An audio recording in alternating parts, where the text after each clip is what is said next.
Halo sahabat Ombudsman, selamat datang di kantor Kongko Santai bareng Ombudsman RI. Hari ini saya sangat senang karena saya akan memulai opening episode dari podcast kantor nih. Tapi sebelum itu, saya akan memperkenalkan diri terlebih dahulu. Saya Bintang, mahasiswa Fakultas Hukum Universitas Gadjah Mada. Di episode perdana ini, kita kedatangan tamu yang luar biasa. Beliau merupakan Kepala Perwakilan Ombudsman RI Provinsi Daerah Istimewa Yogyakarta. Kita sambut bersama-sama Bapak Budi Masturi. Halo Pak, selamat datang. Halo Mas Bintang, apa kabar? Baik Pak, Pak Budi gimana kabarnya? Alhamdulillah, super sekut lah. Oke. Pak Budi, sebelumnya saya ingin mengucapkan terima kasih karena Pak Budi berkenan untuk hadir di episode perdana ini nih Pak. Terima kasih banyak Pak. Sama-sama Mas Bintang. Oke, jadi kali ini kita bakal ngobrol santai aja nih Pak seputar Ombudsman dan segala hal di dalamnya supaya menambah wawasan saya dan sahabat Ombudsman di rumah. Siap Pak? Siap. Oke, tapi sebelum itu saya kepo nih Pak. Gimana sih perjalanan Pak Budi hingga akhirnya menjadi insan Ombudsman sampai sekarang? Silakan bisa diceritakan Pak. Wah, sebenarnya panjang sekali. Panjang sekali, tapi Iya. bisa kita singkat. Intinya ketika itu saya baru selesai kuliah, belum terlalu lama ya. Kemudian bergabung dengan teman-teman penggiat sosial, berada di jalanan untuk mengadvokasi para mahasiswa yang aksi tahun 98-an itu. Dan ketika tahun 2000 ada satu lembaga baru yang bernama Komisi Ombudsman Nasional. Ada teman yang memberitahu ini ada lembaga baru yang kayaknya cocok deh dengan idealismemu seperti itu kan. Saya coba daftar di situ dan ternyata waktu itu 6 pendaftar, masih baru ya. 6 pendaftar diwawancarai dan lolos 2 termasuk saya sekitar bulan Juni tahun 2000. Jadi Ombudsman itu dibentuk tahun 2000 bulan Maret ya. Saya 3 bulan kemudian bergabung. Dia benar-benar masih sangat baru, sangat mengawali. Waktu itu komputer belum ada dan ya prihatin lah artinya gitu. Benar-benar berjuang gitu. Baik. Jadi Pak Budi salah satu pendaftar pertama atau perintis dari berdirinya Ombudsman ya Pak? Ya awal-awal lah. Iya. Ya. Sebelum sudah ada beberapa asisten Ombudsman yang kemudian sudah bekerja. Tapi kemudian di gelombang berikutnya saya kemudian daftar seperti itu. Oke. Belum seramai sekarang, kalau Iya. sekarang sudah ribuan yang mendaftar. Jadi karir Pak Budi di Ombudsman ini mulai sejak tahun 2000-an ya Pak ya, Tahun ketika 2000, Ombudsman 2000, berdiri. Iya. Oke. 3 bulan setelah Ombudsman berdiri. Waktu dasarnya masih kepres ya Pak ya, kalau tidak Betul, salah ya. masih Komisi Ombudsman Nasional. Iya. Gitu. Kalau sekarang kan udah undang-undang ya Pak. Iya, ada 22 tahun ya. Iya. Terasa juga sih. Udah puluhan tahun nih. Oke Pak Budi, mungkin pertanyaan selanjutnya ini bukan hanya menjadi pertanyaan dari saya, tapi juga pertanyaan dari banyak orang di luar sana nih Pak. Jadi sebenarnya Ombudsman ini apa sih Pak? Dan bagaimana sejarahnya sehingga Ombudsman ini bisa hadir di Indonesia? Mungkin bisa dijelaskan secara singkat. Ya, Ombudsman ini sebenarnya sebuah konsep check and balances ya. Kalau saya memaknainya, sebuah mekanisme yang disediakan oleh negara untuk mewadahi masyarakat dalam mengontrol kekuasaan. Konsep besarnya seperti itu. Sejarahnya kan kalau kita bicara soal lembaga kontrol atau pengawasan pelayanan publik berjudul Ombudsman ini, itu pertama kali pasti orang akan menemukan informasinya di Swedia gitu.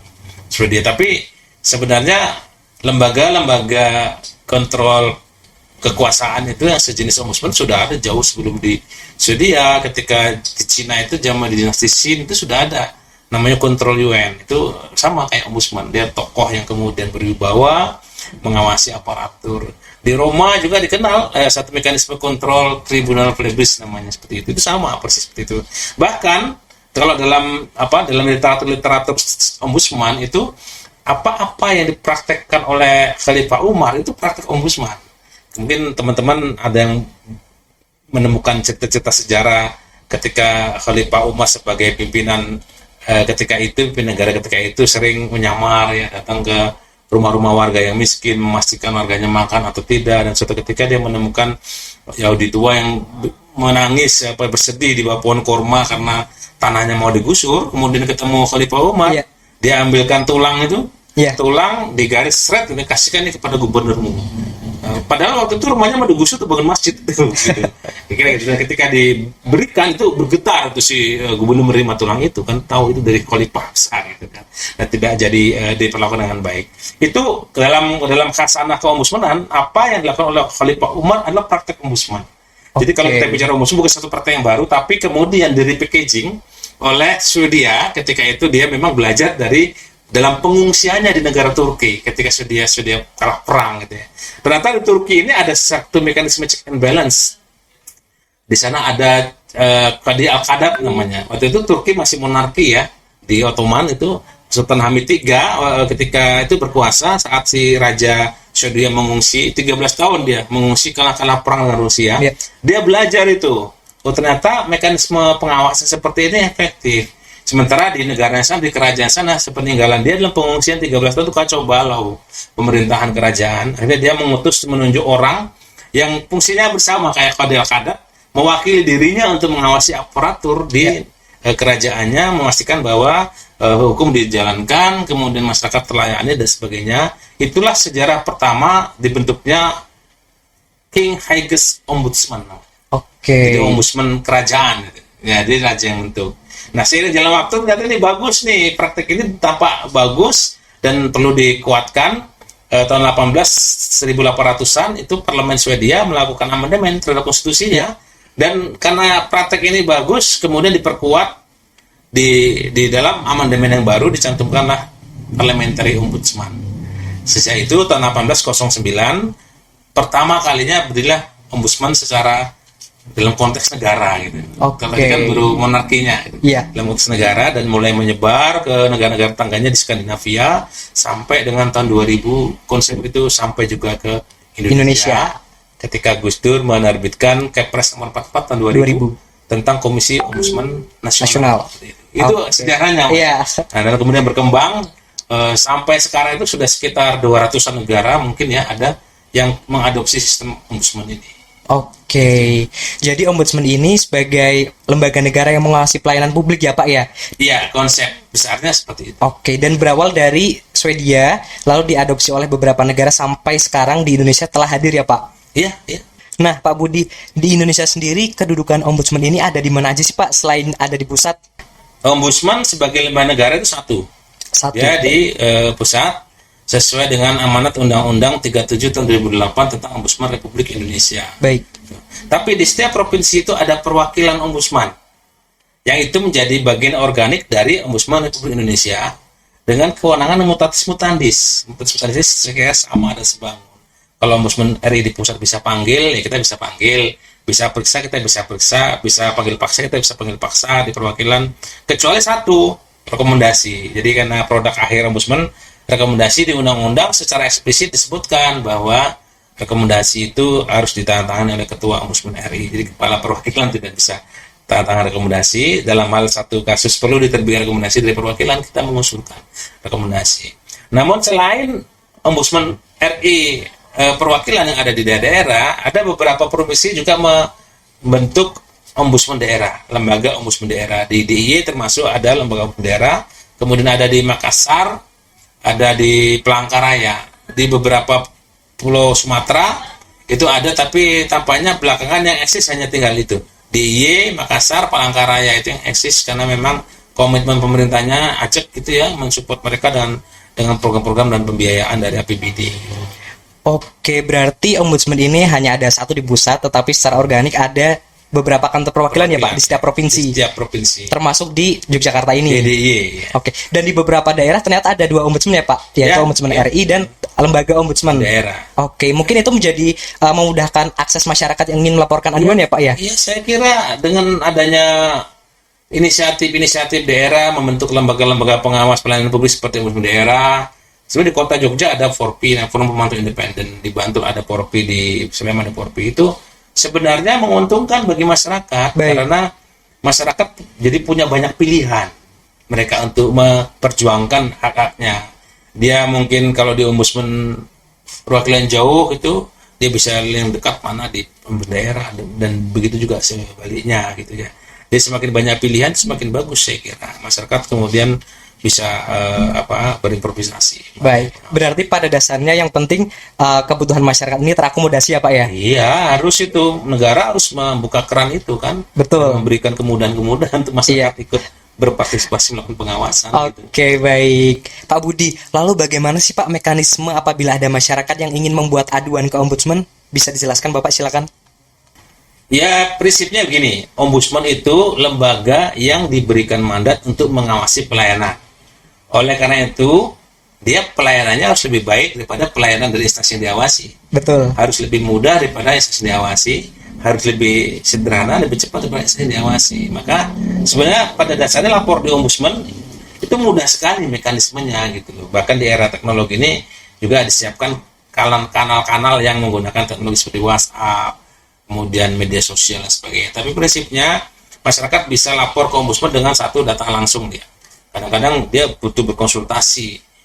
Kalau nggak ketemu langsung nggak marem gitu kan. Iya. Monggo datang langsung. Tapi memang pada waktu pandemi kemarin kita sempat online layanannya ya. Jadi Oh, nggak begitu. bisa tetap muka, tapi masyarakat dipersilakan. Yang kedua bisa lewat telepon. Kalau mungkin datang ada kendala secara mobilitas, telepon ke kita, kemudian di telepon itu pun bisa konsultasi. Oke. Kalau lebih mudah lagi karena telepon nggak bisa ngirim dokumen gitu ya, Iya. WhatsApp. Oh, WhatsApp Kita ada punya ya, Pak? kanal pengaduan lewat WhatsApp. Itu sekarang WhatsApp kalau kemudian dimintai dokumen punya bukti lampiran laporannya nggak ada, foto tinggal Kirim WhatsApp. Punya mana identitasnya, KTP dipoto kiriman, lebih memudahkan. Prinsipnya ya semakin mudah semakin bagus gitu. Kalau Baik. bisa dipermudah jangan dipersulit, kira-kira gitu. Waduh. Gitu. Dan yang terpenting Mas Bintang, Ya. lapor di Ombudsman, lapor kasus perkara di Ombudsman itu tidak dipungut biaya. Jadi Sama sekali ya, Pak, ya? Sama sekali. Baik langsung maupun tidak langsung. Oh, langsung mungkin nggak boleh, kalau langsung Pak Budi. Mungkin lewat istrinya, nggak boleh tetap gitu. Sebelum maupun sesudah laporannya selesai. Misalkan sebelumnya nggak ngasih, tapi tiba-tiba lapor selesai dia dapat ganti rugi satu. Banyak itu yang di sini. Nah, setelah dapat ganti rugi ingin memberi uang terima kasih, nggak boleh. Jangan uang terima kasih, pisang standar aja nggak boleh. Gratifikasi, Pak, Mas. Ya, seperti itu. Satu ketika teman-teman sih dapat kiriman tar itu, Oh, iya. gede banget dan nggak dilihat kayaknya enak. Enak. sekali. Tapi kan kita nggak boleh. Hanya kita nombok tuh, kita ngirim kembali ke tar harus bayar ekspedisi kurir gitu, Iya. kita ngirim mengembalikan itu, kita yang nombok itu. Nggak apa-apa karena memang seperti itu. Jadi kami tidak menerima pemberian dalam bentuk apapun, langsung maupun nggak langsung, sebelum atau sesudah laporan selesai. Itu yang harus masyarakat tahu, dan prinsipnya kita sebisa mungkin dan semaksimal mungkin mempermudah proses pelayanan kita. Oke. Tapi tetap akuntabel ya. Iya, Mudahnya bukan mudah karena menyimpangnya aturannya. Iya. Mudah tapi akuntabel. Karena memang itu tuntutan zamannya seperti itu. Betul, Di Pak. era teknologi 4.0 ini, kalau yang agak ribet-ribet dikit akan ditinggalkan dah. Oke. Ya sekarang misalkan bahkan dengan kita mempermudah saja, orang masih lebih banyak lapor ke ICJ daripada Iya. ke Ombudsman. Ya. ICJ kan lebih mudah kan, nggak perlu kapan KTP kan, Iya. pakai apa. Ini punya akun Facebook, posting aja itu kan laporan publik juga gitu. Ini itu Mas Bintang. Oke, jadi ada banyak mekanisme ya Pak ya untuk masyarakat Oh, iya. melaporkan aduannya gitu. Nah, buat sahabat Ombudsman sendiri kalau yang mau melapor nggak boleh nih kirim apapun nih, takutnya jadi gratifikasi karena pihak Ombudsman juga tidak menerima apapun dalam bentuk apapun, baik langsung maupun tidak, begitu ya Pak ya? Oh iya, dari satu ketika saya itu ada ibu-ibu ustazah datang melapor itu ya, kemudian senang kita layani laporannya selesai, dia mau kasih sesuatu. Apa itu? Karena waktu itu saya belum punya istri gitu kan, jadi diberi amalan dan doa untuk dapat istri. Itu mungkin kita tolak itu. Iya. Bahkan doa saja ditolak ya Pak. Dilarang menerima pemberian dalam bentuk apapun. Gitu. Oke. Nah Pak Budi, setelah ada laporan dari masyarakat, lalu tindak lanjut apa sih Pak yang dilakukan oleh Ombudsman? Silakan Pak. Yang kedua, Ombudsman itu independen dan netral. Jadi dia perlu dipahami, Ombudsman bukan LSM yang bekerja untuk kepentingan masyarakat yang didampingi. Ombudsman bukan lawyer, bukan pengacara yang bekerja menerima kuasa, bertindak untuk dan atas nama klien yang didampingi. Tapi Ombudsman adalah lembaga negara yang diberikan mandat untuk menyelesaikan persoalan-persoalan pelayanan publik, dan posisinya di tengah, netral. Ya. Netral, kemudian tidak memutuskan, tapi dia harus memutuskan. Sehingga dalam hal ini ketika ada laporan masuk, pertama kali yang kita lakukan tentu kita meminta klarifikasi. Klarifikasi itu fungsinya untuk memperjelas, pertama tentu untuk memberikan kesempatan yang sama bagi lembaga atau orang yang dilaporkan kepada Ombudsman menjelaskan. Jadi kan ada dalam hukum azas audi ad alteram partem, ya. itu kan mendengarkan kedua belah pihak, itu kan wujud imparsialitas, ya. tidak berpihakan. Itu harus kita kasih kesempatan untuk menjelaskan duduk perkara sebenarnya seperti apa, versinya terlapornya, karena Kalau versi pelapor bisa jadi kan dalam perspektif pelapor, beberapa data mungkin tidak tertampilkan di situ, beberapa penjelasan tidak tertampilkan. Kemudian dua-duanya dengar, kita jadi punya potret yang utuh. Setelah potret itu utuh, kita menerima klarifikasi, baru kita uji dengan norma-norma yang ada. Peraturannya seperti apa, juklat-juklatnya seperti apa. Baru kemudian kalau masih kurang, oke, kita perlu ke lapangan, kita ke lapangan. Masih kurang lagi, kita perlu mendengarkan beberapa pihak, kita bisa undang ke kantor untuk didengarkan keterangannya. Baru setelah itu dirumuskan ada atau tidak nih maladministrasinya berdasarkan dari keterangan pelapor, terlapor, data dokumen, saksi-saksi dan sebagainya.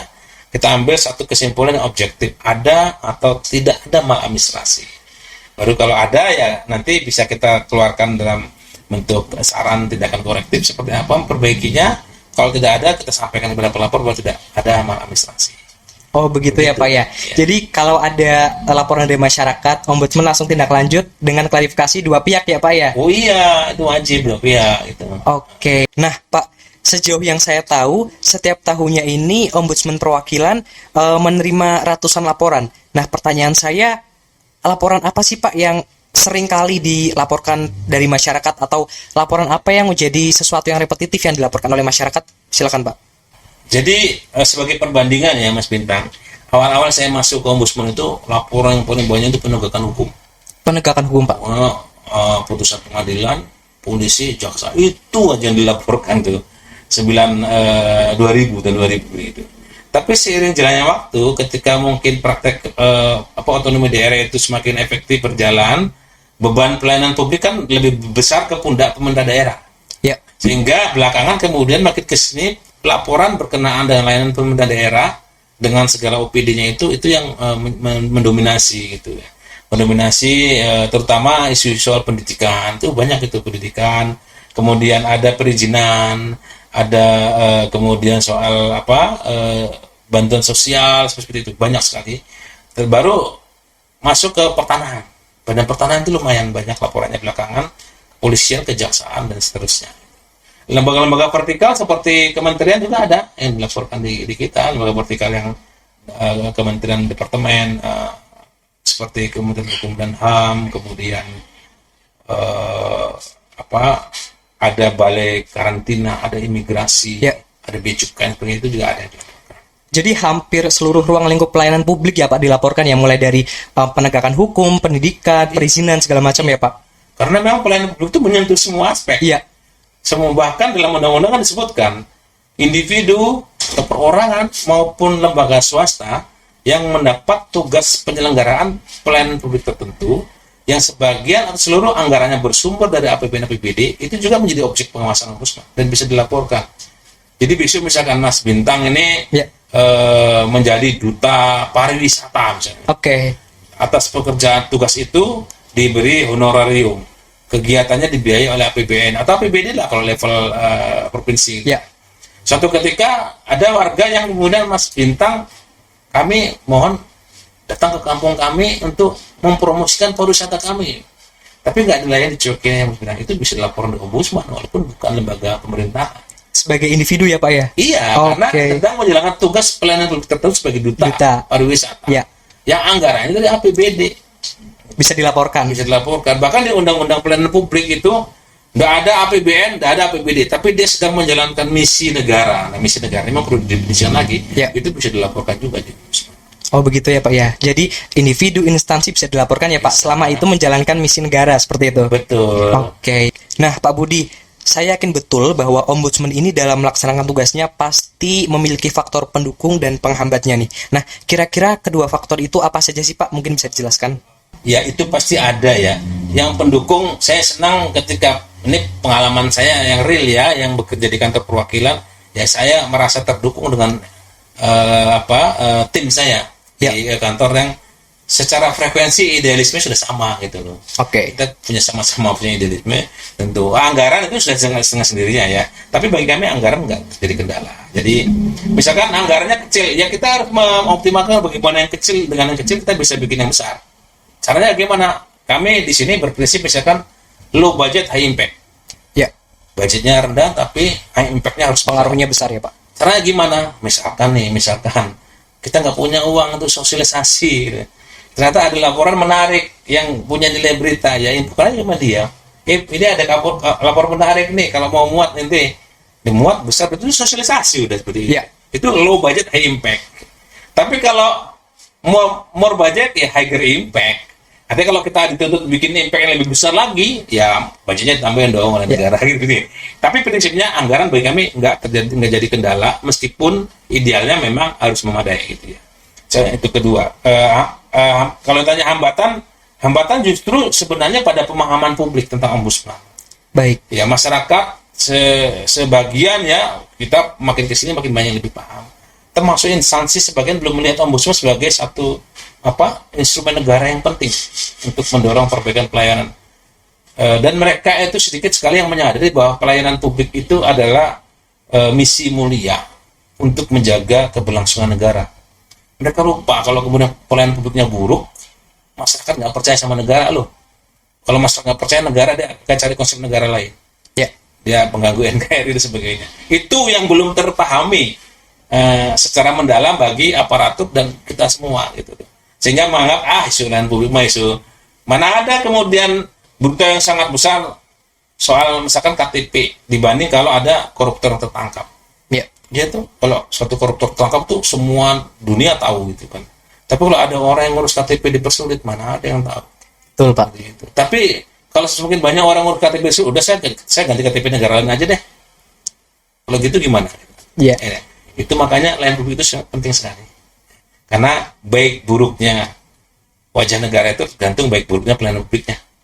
Betul. Pelayanan publiknya buruk ya seburuk itulah kemudian orang punya imajinasi terhadap wajah negara ini. Gitu. Oke. Gitu ya Mas? Iya, jadi berarti faktor pendukungnya dari SDM-nya ya Pak ya. Kalau SDM-nya sudah satu frekuensi, bisa menjalankan tugas wewenangnya dengan baik. Yang penting itu, karena kan dalam satu institusi kita harus membangun sinergi tuh Mas. Iya. Sinergi itu kan harus dimulai dari ayo kita bangun frekuensi yang sama. Kalau frekuensi yang sama mana ada sinergi yang baik.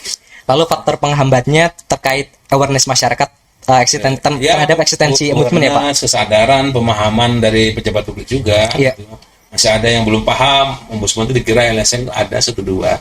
Tapi makin kesini udah makin sedikit sih. Oke. Terutama di DI ya, daerah saya nggak tahu. Nah, Pak Budi, sekarang kan eranya udah based on teknologi. Nah, kira-kira ini ombudsman apakah sudah memanfaatkan teknologi tersebut, misalkan penggunaan sosial media untuk membantu melaksanakan tugas dan wewenangnya? Silakan Pak. Kita berupaya ke sana. Baik. Kenapa? Kalau memaksimalkan dengan teknologi yang ada, ya sudah. Tadi kan saya cerita kita udah buka laporan lewat WA. Dulu sebelum ada WA kita udah lewat SMS. Ya. SMS di mana aturannya masih mengatakan untuk lapor ke ombudsman harus ada syarat fotokopi KTP. SMS kan bisa kirim fotokopi waktu itu. Kemudian ada MMS, mulai berkembang tuh MMS, Ya. bisa kirim foto itu gambar. Lalu sekarang WA sudah semakin mudah WA. Nah itu artinya ini undang-undangnya sendiri sudah tertinggal nih. Mana ada zaman sekarang fotokopi? Iya toh? Ya. Ya, cukup dipoto aja, cukup kemudian. Nah, itu yang kemudian kita harus berinovasi. Kalau kita masih berpatokan nggak bisa, kalau nggak fotokopi nggak bisa diterima laporannya, ya udah habis lah ombudsman. Orang nggak mau lapor kita. Sekarang eranya WA aja foto udah selesai. Oke. Gitu. Jadi kita tetap berusaha menggunakan teknologi sebagai pendukung kita untuk memperlancar, mempercepat, mengefektifkan kerja-kerja kita, terutama WA gitu ya. Kemudian media sosial juga kita kembangkan. Kita punya YouTube, punya Facebook, punya IG. Dan Ya. itu dikelola meskipun belum sangat ya pokoknya masih belum dimonetisasi gitu Ya. masih sedikit follower, tapi kita mengarah ke sana, ada atau tidak ada monetisasi, itu bercanda aja tadi itu yang kita pakai. Belum canggih sih Mas, karena memang bayangan kita sebenarnya kita bisa punya atau bisa mengakses big data seperti itu, karena sebenarnya gampang, mudah sekali untuk melihat isu sistemiknya apa sih di DI itu yang paling banyak dikeluhkan sebagainya. Buka aja big data itu udah ketahuan tuh, isu tentang ini nih. Tapi kita sudah mulai nih melalui tim pencegahan di perwakilan DI itu, kita udah mulai bikin misalkan memonitor atau menginventarisasi volume dan frekuensi pemberitaan di media, kemudian membuat social network analysis. Jadi ini lagi dikerjakan teman-teman pencegahan, misalkan mereka sedang melihat isu PPDB ini sebenarnya banyak dibicarakan oleh kalangan mana. Baik. Tone-nya positif atau negatif seperti itu. Kemudian bagaimana respon pemerintah positif negatif dari isu ini dan sebagainya. Itu dianalisis. Dari situ kita ketahuan, ternyata pemerintah itu misalkan masih negatif tone-nya dalam melihat isu ini, sehingga kita harus lakukan apa biar menjadi positif. Positif artinya welcome, menerima, open minded, melakukan perbaikan, melakukan perbaikan dan sebagainya, seperti itu. Itu kita lakukan. Yeah. Masih dengan instrumen yang sangat terbatas, tapi ya kita mengarah ke sana. Iya. Berarti sejauh ini Ombudsman sudah berusaha untuk menggunakan sosial media ya Pak ya? Ya. Karena kan perubahan ini sebuah keniscayaan ya Pak ya? Ya. Oke. Ya konon kan kegagalan sebuah negara itu awalnya kan kalau kita baca buku Why Nation Failed itu, Ya. itu kan karena demokrasinya yang kacau, kemudian ekonominya yang korup sebagainya. Tapi enggak hanya itu. Di era teknologi 4.0, kegagalan sebuah negara adalah ketika mereka juga tidak bisa beradaptasi dengan teknologi. Betul. Tidak bisa beradaptasi dengan perkembangan zaman yang sudah sedemikian destruktif gitu. Disruptif itu Ya. artinya ya kalau kita nggak bisa masuk merespon ya kita akan tertinggal. Contoh misalnya gini, kami sendiri terdisrupsi. Pengawasan pelayanan publik itu terdisrupsi. Oleh apa? Oleh komunitas sosial media. Jangan lupa, kadang-kala lapor dan lapor di ICJ itu akan lebih efektif daripada lapor di Ombudsman. Karena lembaga pemerintah atau penyelenggara pelayanan itu sangat takut kalau sampai masuk ICJ. Kenapa takut? Karena begitu masuk mereka di ICJ, sudah akan Ramai ya, Pak, orang ya? mengkritik dia. Iya. Tidak hanya mengkritik, kadang-kadang membuli dan sebagainya. Dan itu bisa berkepanjangan gitu ya. Maka segera selesaikan. Lalu bagaimana caranya agar Ombudsman juga beradaptasi? Kita masuk di ICJ. Jadi perwakilan Ombudsman itu masuk juga. Ini Mas Bagus, saya sebenarnya menjadi anggota ICJ, memonitor mana-mana isu yang kira-kira kita bisa respons secara cepat. Terakhir misalkan ada anggota ICJ yang mengeluhkan soal kesemrawutan kabel di Jalan Bantul, daerah Bantul. Semrawut banget kabel, dikira awalnya kabel PLN. Kami langsung tindak lanjuti, koordinasi dengan PLN Bantul, dan langsung PLN menunjukkan timnya untuk memeriksa. Tapi ternyata setelah diperiksa, itu kabel telekomunikasi. Akhirnya petugas PLN berkoordinasi dengan Telkom. Ya. Langsung diperbaiki, dirapikan, dan dikirim fotonya, selesai Pak. Nah, kita masuk. Itu cara kita beradaptasi. Kalau kita kemudian malah menghindari, udah kita akan ketinggalan. Orang akan banyak lapor ke tempat-tempat pelaporan yang sebenarnya efektif, tapi bisa berdampak karena ada disrupsi di situ. Nah, itu yang kita coba respon. Nah, semua saya kira respon saya dalam kesempatan dengan berbagai instansi menyarankan harus terbuka, open minded. Nggak bisa lagi zamannya kamu mau blokir media sosial, nggak akan bisa. Betul. Memblokir media sosial sama aja kayak burung onta yang menyembunyikan wajahnya ke sama-sama agar dia mengira orang nggak melihat dia gitu. Kan kira-kira. Iya. Iya kan? Iya. Kita blokir, orang kan masih terlihat di luar sana gitu, tetap mengikuti, membaca dan sebagainya. Jadi kita ikuti, ya walaupun ya harus cermat dan akurat juga, karena kan kelemahan dari media sosial ini kan akurasi informasinya yang harus dicek dan recheck gitu ya. Ya. Gitu ya Mas Bintang. Oke, saya mengutip perkataan dari seseorang nih Pak, bahwa sesuatu yang tidak akan berubah itu adalah perubahan itu sendiri. Oke, baik. Nah, sahabat Ombudsman, kita baru beberapa menit saja ngobrol dengan Pak Budi. Rasa-rasanya saya sudah semakin tahu nih terkait Ombudsman dan segala di dalamnya. Nah, karena kita memiliki keterbatasan waktu, mungkin akan kita cukupkan episode perdana ini. Tapi sebelum itu, saya izin meminta Pak Budi untuk memberikan closing statement diberikan kepada sahabat Ombudsman di rumah. Silakan Bapak. Terima kasih Mas Bintang. Di sesi akhir ini saya ingin menyampaikan bahwa Ombudsman itu adalah instrumen negara yang disediakan untuk memastikan bahwa masyarakat memperoleh pelayanan yang baik. Tapi masyarakat tidak bisa hanya mengharapkan Ombudsman, karena negara kita ini luas, aspek lain perlu juga luas. Masyarakat harus menjadi bagian yang tidak terpisahkan dari proses-proses perbaikan pelayanan publik sendiri. Oleh karena itu, masyarakat agar meningkatkan partisipasinya dalam mengawasi pelayanan publik, setidaknya melalui pelaporan Ombudsman, walaupun kemudian mereka punya keterbatasan itu gitu. Dan percayalah bahwa Ombudsman itu dalam menjalankan tugasnya netral. Kita tidak berpihak kepada penyelenggara atau pelaksana pelayanan maupun kepada masyarakat. Kita di tengah-tengah, netral. Basis kita adalah ketentuan peraturan perundang-undangan, fakta-fakta hukum yang ditemukan. Selain itu kepatutan. Jadi ada kalanya mungkin di sisi hukum, tapi common sense masyarakat merasa itu tidak patut. Sehingga dalam konsep besarnya secara filosofis, Ombudsman itu adalah sebuah lembaga yang dia harus dipercaya oleh masyarakat, tapi juga didengarkan oleh penguasa. Karena biasanya kalau terlalu dekat dengan masyarakat, penguasanya nggak dekat. Kalau dekat dengan penguasa, masyarakatnya menjauh. Maka Ombudsman itu dia masyarakatnya harus percaya kepada ombudsman, tapi aparatur penyelenggara pemerintahan, penyelenggara pelayanan itu harus mendengarkan ombudsman. Sehingga dengan demikian fungsi intermediary ombudsman itu menjadi efektif, menjadi bisa dijalankan secara baik, meresonansikan keluhan-keluhan masyarakat perhatian publik kepada pejabat yang kemudian didengarkan dan ditindaklanjuti dan diselesaikan. Kira-kira itu Mas Bintang, semoga memberikan pencerahan walaupun cuma sebentar gitu ya. Jadi ombudsman harus dipercaya oleh masyarakat dan harus didengarkan oleh aparatur penyelenggara pemerintahan. Oke, baik. Sebelum saya tutup episode perdana dari podcast kantor ini, saya ingin meng-highlight sedikit obrolan saya dengan Pak Budi. Jadi sahabat ombudsman, Ombudsman RI adalah lembaga negara yang bertugas untuk mengawasi penyelenggaraan pelayanan publik. Jadi bagi sahabat ombudsman yang memiliki keresahan terhadap pelayanan publik, bisa langsung membuat aduan saja ke kantor ombudsman perwakilan di setiap provinsi sahabat ombudsman. Nah, sekali lagi Pak Budi, terima kasih saya ucapkan karena sudah berkenan untuk hadir. Terima kasih Mas Bintang. Terima kasih sahabat ombudsman dimanapun berada. Ya, semoga Pak Budi sehat selalu dan diberikan kelancaran dalam melaksanakan tugasnya. Oke, buat sahabat ombudsman di rumah, terima kasih sudah menjadi pendengar pertama nih dari episode podcast kantor. Nantikan episode-episode yang lebih seru dan keren selanjutnya. Sampai jumpa dan selamat pagi.